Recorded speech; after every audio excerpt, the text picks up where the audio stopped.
Welcome to Downtown Sports. My name is Downtown Stephen Brown, and in today's video, guys, I want to talk about Game 5 between the Toronto Maple Leafs and the Tampa Bay Lightning, and then tee up Game 6 for tomorrow. We know how Game 5 ended, and I'm not going to try to take away from that at all. But to me, that's just half the story here. You got to go back to the start to really appreciate the ending. And it starts the morning of Game 5, where John Cooper said that he'd be shocked if his team didn't show up ready to play. And it's the way that he said it. It's pointed at the Toronto Maple Leafs because they didn't show up for a lick of Game 4 other than when it was already 5-0. And then the Leafs come out and absolutely lay an egg in that first period, and Tampa Bay outshoots them 14-5, and they're up 2-0 in the most important game of this series. But it's not just the fact that they went down 2-0, right? I can respect them going down 2-0 and absolutely giving it everything that they can and just not being better than the Tampa Bay Lightning, but they've shown that they can be just as good, if not better than them in this series. They came out and played Game 1, and it was the most beautiful thing I've ever seen in my life. They skated from the drop of the puck right to the end of the game, and they ran them into the ground. And then in the next game, the Lightning admitted so by going with a neutral zone trap in that game and trying to slow down and contain the Toronto Maple Leafs. But they went down 2-0 in that game the same way that they started Game 4. And I sat there on my couch and I did not know what to say. I did not know what to say after the TJ Brody penalty, the William Nylander one, the Mark Giordano one, which looked really soft and it looked like Corey Perry just flopped. And then they take the penalty towards the end of that period, the Mitch Marner hooking penalty. I don't know what to say. What do you say after the Columbus loss, after the Montreal loss, after Game 4? What would you have said after Game 5 if Jason Spezza didn't say what he did? And it starts with Jason Spezza talking to Jack Campbell after that second goal went in, the power play goal that had been scored. I can only imagine what he said, probably something along the lines of, hey, play your game, don't worry, we'll get it back. Whatever Jason Spezza said to Jack Campbell there, he was the biggest reason why the Maple Leafs were able to come back and win that game. The save that he made on the Nick Paul breakaway was just unbelievable. And the goal that he allowed afterwards on Ryan McDonough, that's just a beautiful slap shot. I'm just going to be honest with you. But big save after big save, especially in that third period in the last 5 minutes or so. Jack has come to play in this series, and I could not have been more wrong with how this goaltending matchup has played out. Isn't it funny how the Leafs got goalied here, there, seemingly once a week by just backups and third stringers, but then when they're faced with the best goalie in the NHL over the last 3 or 4 years, they hold them to an .880 save percentage through the first 5 games of the series. Simply put, the Leafs. I can't find the clip of it, but I believe it was at some point in that first period, Sheldon Keefe and Jason Spezza have an exchange where Spezza's standing on the ice talking to him. And I don't know if he just gave Sheldon Keefe a heads up. He said, hey, I want to say something to the team during the first intermission, or if it was about something else. But in 2020, Jason Spezza drops the gloves against the Blue Jackets in Game 4 and inspires that miraculous comeback with like a minute or so to go. I believe they scored 2 or 3 goals. But they play Game 5, and it's one of their worst of the series, and they get eliminated. In the first game against the Montreal Canadiens, John Tavares goes down with a really serious injury like 10 minutes into the game. Jason Spezza steps up and responds by having 5 points in 7 games and 3 goals in that series. And then in Game 5 in Round 1 against the Tampa Bay Lightning, he drags them back into the fight with, I don't know what he said during this speech. We're never going to find out, but I want that speech to wake me up in the morning because it got the Maple Leafs back into this game. MoneyPuck.com put the Maple Leafs odds to win that game when Mitch Marner took that hooky penalty on Ryan McDonough towards the end of the first period at just under 19%. I don't know if this is going to be Spezza's last year in the NHL. I don't know if that's the type of speech that he gave, but when he does retire, I am open to sliding a blank check across the table and asking him to come back and coach for this team in some sort of capacity. We talked about it in the previous video, but the Maple Leafs switched up the lines for the start of this game. They broke up Tavares and Nylander. They reunited Mikheyev, Tavares, and Kerfoot, and they assembled a fourth line of Jason Spezza, Colin Blackwell, and Anze Kasha. The line combination with John Tavares that got the most play in this game was with Kerfoot and Nylander.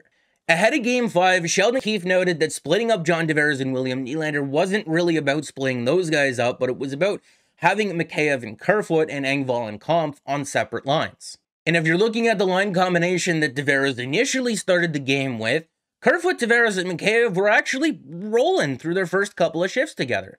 But the reason why Keefe reunited Nylander and Tavares was because that line combination of Engvall, Kampf, and Nylander, while they weren't really allowing anything against, they weren't generating anything offensively for the Toronto Maple Leafs. The Toronto Maple Leafs outscored Montreal last year in the playoffs 9-8 at 5-on-5 without Auston Matthews and Mitch Marner on the ice.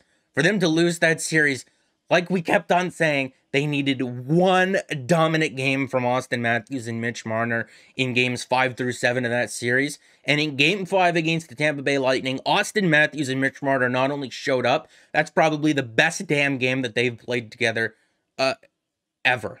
It did not matter who was on the ice for the Tampa Bay Lightning. That combination with Bunting, Matthews, and Marner absolutely took it to them. Winning the shot attempt battle 21-6. The actual shots 10-4. The actual goals at 5-on-5 were 1-1, but the scoring opportunities were also 13-2. They could have had a lot more in that game. We talked about it at length after games 3 and 4 of this series because the Tampa Bay Lightning were insisting on hard matching Anthony Cirelli, Braden Point, Alex Killorn, Victor Hedman, and Eric Cernak up against Auston Matthews and Mitch Marner with last change at home. And those guys absolutely shut down Matthews and Marner. I know we had conversations about, Matthews and Marner, there's two superstar players. No one in the league should be able to shut those guys down. And we were talking about how big home ice was going to be for the Maple Leafs. The fact that they had home ice in 2 out of the remaining 3 games of this series going into Game 5, and how Sheldon Keefe's job in Game 5 was to get Matthews and Marner away from those guys as much as possible to be successful. But like we said, it did not matter who was on the ice for the Tampa Bay Lightning in Game 5. Auston Matthews and Mitch Marner absolutely torched all of them. And a big part of that was that the Maple Leafs pulled up their socks and they started skating in that game, and they stopped taking penalty after penalty after penalty. After the first period, the Maple Leafs only took 1 penalty, and it was canceled out immediately by the Stamkos high stick. That allowed them to get some rhythm and some flow into their game and just get Matthews and Marner together out on the ice as much as possible. Sheldon Keefe started the game with them, and he lived and died with them all game long, and they responded. They showed up in Game 5, and like we said, they played their best game together possibly ever. But it wasn't just those two guys who showed up to play in Game 5. It was also William Nylander, and we'll get to John Tavares a little bit later on. And Kyle Dubas said it best about William Nylander in the Amazon All or Nothing series. Sometimes he does stuff that just really pisses you off. But then sometimes the very next shift or even the next game, he comes back and does things that no one else can do on the ice. He has that ridiculously lazy play in Game 4 where he just decided to stop skating for the puck, but then he scores 2 goals in the third period of Game 4, and Game 5 was the first game this series. We know he had food poisoning before Game 1. Maybe that affected him Game 1, Game 2. But Game 5 was the first game that William Nylander showed up from, I guess, the start of the second period onwards. He had a breakaway. He had another play where he drove the net real hard and took a hit, knowing that he was going to have to take that hit. He assisted on the John Tavares power play goal to open up the game, and then he receives a sweet pass from Ilya Mikheyev, and he puts the Maple Leafs up 3-2. Going back to the start of the series against the Columbus Blue Jackets, William Nylander has 17 points in his last 17 playoff games, including 10 goals. None bigger than that 3-2 goal against the Lightning in Game 5. I want you to look at the faces on these guys. This is Morgan Rielly and John Tavares on the 2-2 goal. I want you to look at the face of William Nylander on the 3-2 goal, and I want you to see Mitch Marner and Auston Matthews on the 4-3 goal. Can you feel the passion now? Can you feel the passion now, Mr. Krabs? This tweet from Kevin Papetti is just absolutely everything. Matthews with a goal in this game, Tavares with a goal plus an assist, Rielly with a goal, Nylander with a goal plus 2 assists, and Mitch Marner playing 23 minutes in this game. A lot of minutes on the penalty kill in this series, a lot of defensive moments at 5-on-5 in this game, but none bigger than that shot pass that he had off the pads of Andrei Vasilevsky to find Auston Matthews, who there was no passing lane whatsoever, and he still finds a way to get it to him. But it's not just these guys putting up points either. It's Matthews leading the team with 7 hits. It's Marner finishing second with 4. Dying minutes of the third period, Nikita Kucherov carrying the puck over the Toronto blue line. Who steps up on him? It's Mitch Marner, who steps up on Nikita Kucherov and lays the hit and disrupts the Tampa Bay Lightning rush. There was absolutely everything in it. There is no way. I know that their record is 1-8 when leading a series in the Matthews era, but there is no way they come out flat in Game 6. There's no way. I'm not accepting that. They come out in Game 6 with killer instinct. Just blood. I want blood in Game 6. All right? There is no way this gets to 7. I'm sorry, Drake. It's not happening. You're losing the $400,000 that you put on the series going to 7 and the Leafs winning. I know you had that Instagram story with Matthews right after the game, but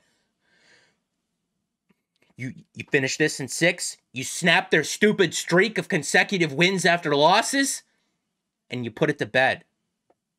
We go to bed Thursday with the Leafs in the second round. That's what we're doing on Thursday. I'm sorry I tapped on the desk. I know I've done that before, and people's dogs have gone nuts.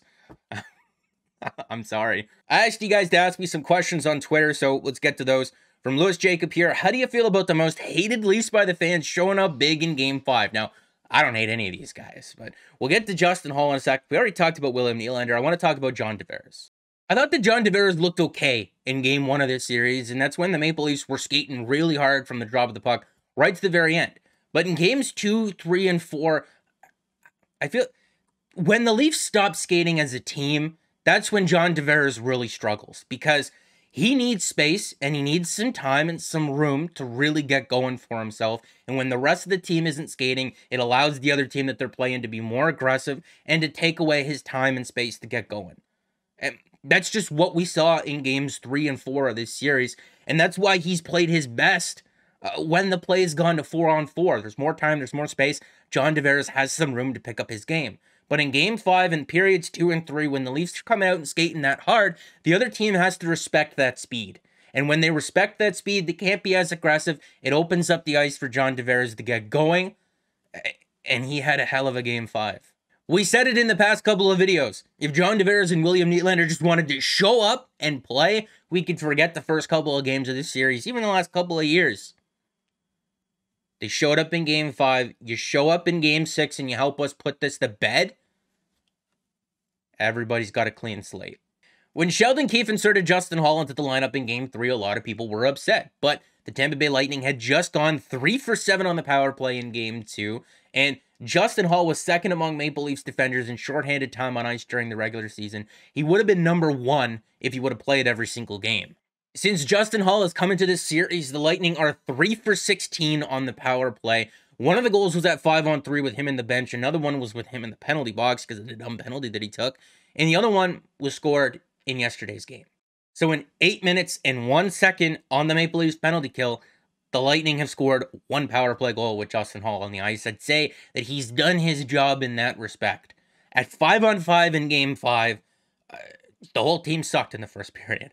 But in the second and the third, I felt like Justin Hall was a huge reason why the Maple Leafs were able to hold the Lightning to just 2 goals and then hold them to just 3 goals afterwards. He did an awesome job at clearing the front of the net on the penalty kill. He did an awesome job of just facilitating small little plays. Justin Bourne did a thread on him, and Justin Bourne was the Marlies video coach when Justin Hall played at the AHL level, so he would know a thing or two about him. I'm going to leave that thread in the description of the video if you wanted to check that out. It's just 5 minutes of him making small little subtle plays that don't show up in the box score, that don't show up on any highlight packs, but you see why Sheldon Keefe would want him in the lineup. We get a 3-for-1 special here from Anthony, so let's jump into the first one. Should there be any lineup changes for Game 6 when we don't have last change? No. The Maple Leafs played their best stretch of hockey in Game 5 in periods 2 and 3. And they did that by staying out of the box and being faster than the Tampa Bay Lightning. And I don't feel that Kyle Clifford and Wayne Simmons can contribute to that. But I don't think that we've seen the last of them for the Maple Leafs in these playoffs. They definitely do have a role to play. But in this series, if you take out one of Blackwell, Spezza, or Kasha, I don't really know which one it would be. And if you insert one of those guys in there, it changes the entire dynamic of that fourth line. And that fourth line played quite well together. They were responsible for some pretty good energy, high momentum shifts, especially Colin Blackwell. I think you need to keep the speed. And then what do the Leafs need to do to find that extra gear to come out for a better start in Game 6? It is live and die with Austin Matthews. That's simply what it is. Sheldon Keefe started him in Game 5. You got to live and die with him in Game 6 after the performance that you got out of him in Game 5. So I've been asking what my biggest concern going into Game 6 is. My biggest concern with the Leafs is always them beating themselves. And knowing that they have a 1-8 record when leading a playoff series, that's what worries me the most. But I also feel optimistic and positive that they can do it because they've shown that they can do it. All the big stars have come to play in this series. We've gotten incredible games from Jack Campbell. And Andrei Vasilevsky looks super pedestrian. But I think that's where I'm going to end off the video. I don't want it to be too long, and I think I've hit on everything that I've wanted to. The only thing that I could mention is that Lyubushkin blocked a shot and it went off of his finger. I believe it was like his index finger or something like that. He had the ice pack on it afterwards, but I don't believe he missed a shift. I know that they had Riley and Brody going towards the end of the game, but I don't think that he'll miss Game 6. He's been an absolute warrior for this team. I think he stays in, and him and Riley played quite well together in this game. So that's going to be it for the video, guys. Make sure to like it if you did like it and subscribe for more because more is always on the way. And the biggest test, like I said, is yet to come. Can the Maple Leafs beat themselves? I don't know if that's the right way to say that. Can they stop beating themselves? Whatever. Can the Maple Leafs close this out? I don't want to see a Game 7. Nobody wants to see a Game 7. Finish this thing in Tampa. Come home in the second round. Just please. We're right there on the doorstep. Just open the door.